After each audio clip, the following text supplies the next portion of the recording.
Барлықтарыңызға қайырлы күн. Мен Марал. Кітап оқығанды өте қатты жақсы көрем. Кітаптарды көбіне мектеп кітапханасынан алып оқимын. Мен қазіргі уақытта Мұхтар Әуезовтың әңгімелерімен танысу үстіндемін. Менің кішкентай ғана оқырман күнделігім бар.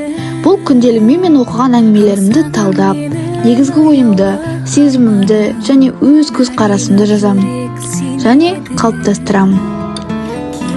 Қазіргі уақытта 1929 жылы жазылған Көксерек әңгімесін оқудамын.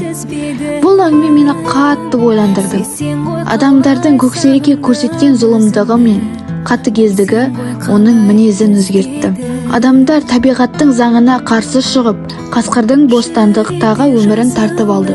Соның салдарынан көксерек адамға өш болып, ақырында Құрмаштың өліміне себепкер болды.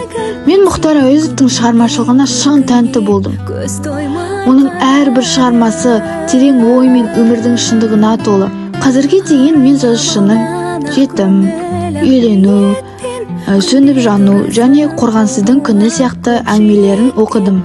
Бұл туындылар арқылы Әуезов қоғамдағы әділетсіздік, адам тағдыры және мейірім мен зұлымдықтың тартысы сияқты тақырыптарды шебер суреттейді. Оның шығармалары мені терең ойлануға, өмірге басқа қырынан қарауға үйретті. Мұхтар Әуезовтың шығармашылығы халқымыздың мәңгілік рухани қазынасы.